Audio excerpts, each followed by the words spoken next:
ਅੱਜ ਦੀ ਇਸ बैठक ਵਿੱਚ मैं अपने ज़िले अटक ਦੇ ਨਾਲ ਤਾਲੁਕ ਰੱਖਣ ਵਾਲੇ अलामा खादम हुसैन रिजवी बारे गल करांगा। गो कि मेरा ਜਿਹੜਾ जद्दी ग्रां है उन्होंने ग्रां तो कोई ज़्यादा नहीं 7 ਤੋਂ 8 मील का फासला रखता है। वो तकरीर करते हुए अपने घेबी लहजे च ही बोलते सन। खादम हुसैन रिजवी 22 जून 1966 ਨੂੰ नक्का कलां ਜਿਹੜਾ तहसील पिंडी घेब ते जिला अटक ਦਾ ਇੱਕ ग्रां है ਉਹਦੇ पैदा होए। ਉਹਨਾਂ ਦੇ वालिद साहब ਦਾ नाम लाल खान ਸੀ। ਇਹ ਜੋ नक्का तूत ਦੱਸਿਆ ਜਾਂਦਾ ਹੈ ਇਹ ਦੋ ਵੱਖ-ਵੱਖ ਗਿਰਾਂ ਨੇ। तूत एक ਵੱਖਰਾ ਗਿਰਾਂ ਹੈ ਜਦਕਿ नक्का कलां ਵੱਖਰਾ ਗਿਰਾਂ ਹੈ। ਇਹ नक्का कलां ਵਿੱਚ ਪੈਦਾ ਹੋਏ। नक्का कलां ਵਿੱਚ ਕਬਾਇਲੀ सिस्टम ਅੱਜ तक ਰਾਇਜ ਹੈ। ਉੱਥੇ ਦੇ ਜੰਮਪਲ ਸਾਰੇ ਉਸੇ ਤਰ੍ਹਾਂ सख्त अल्फाज इस्तेमाल करते ने बोलते हुए जिस तरीके नाल खादम हुसैन रिजवी साहब बोलते सन।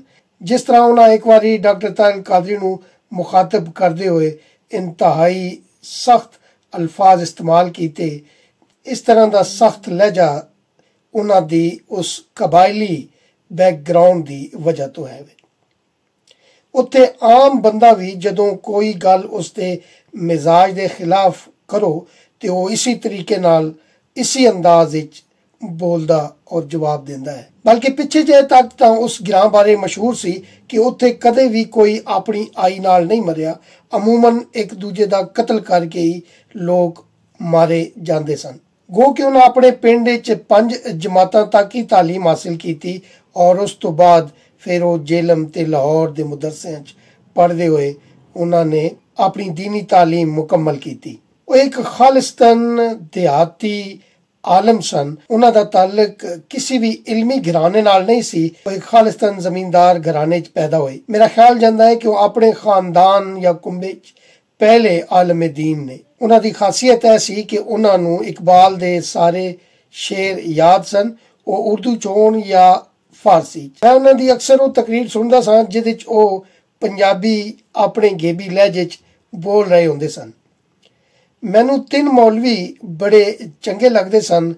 मौलवी फतेहदीन मुल्तानी जो अपने लहजे च बोलते सन, मौलाना नासिर मदनी साहब जो अपने लहजे च गल भी करते हैं और पंजाबी जबान के उत्ते बड़ा मान भी रखते हैं। ते तीसरे मौलवी अलामा खादम हुसैन रिजवी।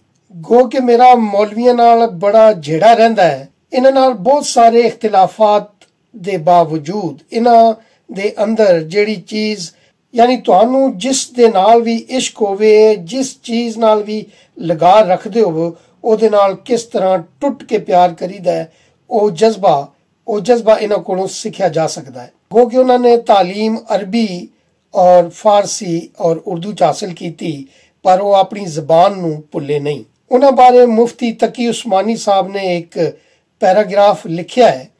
उहदे विच उन्होंने जिहड़े जवाब दिते ने पंजाबी दे विच वो मैं तुहाडे नाल शेयर करदा वां।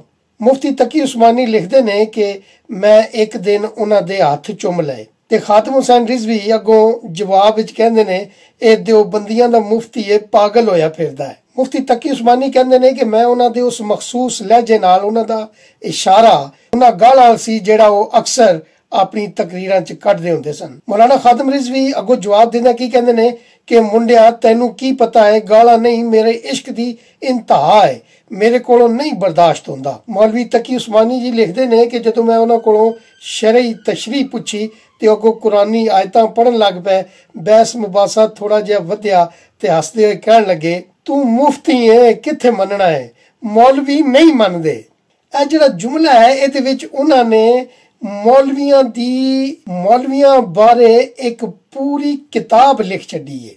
वो कहते ने कि तू तो मुफ्ती है कित्थे मनना है, मौलवी नहीं मनदे। उन्हां दे इस जुमले तो बाद कि मौलवी नहीं मनदे कुछ कहण दी लोड़ नहीं। बस इत्थे ही बुल्ले शाह ते मौलवी दा जिहड़ा झेड़ा सी वो यही सी जिहदी गवाही ये दे गए ने और यही वजह है कि उन्होंने बुल्ले शाह साहब नूं अपनियां तकरीरां दा हिस्सा नहीं बनाया। हालांकि उन्होंने बुल्ले शाह साहब मुकम्मल तौर ते जबानी याद भी सन। ਉਹ ਇੱਕ ਬਿਲਕੁਲ ਸਿੱਧੇ ਸਾਦੇ ਔਰ ਸਾਦੇ ਜਿਹੇ ਆਲਮ ਸਨ। ਅਗਰ ਉਹ ਸਿੱਧੇ ਸਾਦੇ ਨਾ ਹੁੰਦੇ ਤੇ ਐਸਟੈਬਲਿਸ਼ਮੈਂਟ ਕਦੇ ਵੀ ਉਹਨਾਂ ਨੂੰ ਇਸ ਤਰ੍ਹਾਂ ਇਸਤੇਮਾਲ ਨਾ ਕਰਦੀ ਜਿਸ ਤਰ੍ਹਾਂ ਕਿ ਐਸਟੈਬਲਿਸ਼ਮੈਂਟ ਨੇ ਉਹਨਾਂ ਨੂੰ ਇਸਤੇਮਾਲ ਕੀਤਾ। ਉਹਨਾਂ ਦੀ ਸਿਆਸੀ ਪਾਰਟੀ ਨੂੰ ਸਿਆਸੀ ਪਾਰਟੀ ਨਹੀਂ ਕਿਹਾ ਜਾ ਸਕਦਾ, ਕਿਉਂਕਿ ਜਿਸ ਵੇਲੇ ਉਹਨਾਂ ਨੂੰ ਫੌਜ ਵੱਲੋਂ ਗ੍ਰਿਫਤਾਰ ਕਰ ਲਿਆ ਗਿਆ ਸੀ ਔਰ ਇੱਕ ਲੰਮੇ ਅਰਸੇ ਤੱਕ ਉਹਨਾਂ ਨੂੰ ਬੰਦ ਰੱਖਿਆ ਗਿਆ ਤਾਂ ਉਹਨਾਂ ਦੇ ਖਿਲਾਫ ਉਹਨਾਂ ਦੀ ਸਿਆਸੀ ਪਾਰਟੀ ਨੇ ਕੋਈ ਮੁਜ਼ਾਹਰਾ ਨਹੀਂ ਕੀਤਾ, ਨਾ ਹੀ ਉਹਨਾਂ ਦੀ ਰਿਹਾਈ ਤੋਂ ਬਾਅਦ ਉਹਨਾਂ ਉਸ ਤਰ੍ਹਾਂ ਵੱਡੇ ਵੱਡੇ ਜਲਸੇ ਕੀਤੇ ਜਿਹੜੇ ਉਹ ਇਸ ਤੋਂ ਪਹਿਲਾਂ ਕਰਦੇ ਰਹੇ। ਲਿਹਾਜ਼ਾ ਉਹ ਸਿਆਸੀ ਪਾਰਟੀ ਜਿਨ੍ਹਾਂ ਬਣਾਈ ਸੀ ਉਹਨਾਂ ਤਾਕਤਾਂ ਨੇ ਉਸ ਨੂੰ ਕਾਫ ਲੀਗ ਵਾਂਗੂ ਖਿਲਾਰ ਦਿੱਤਾ।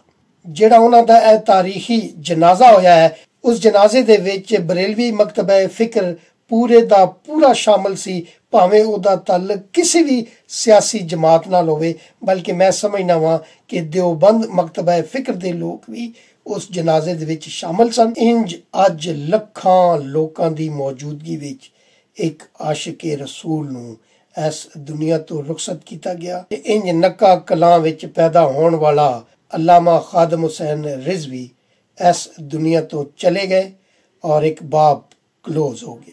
ਰੱਬ ਉਹਨਾਂ ਦੀ ਮਗਫਰਤ ਫਰਮਾਏ ਔਰ ਉਹਨਾਂ ਨੂੰ ਜन्नत नसीब करे।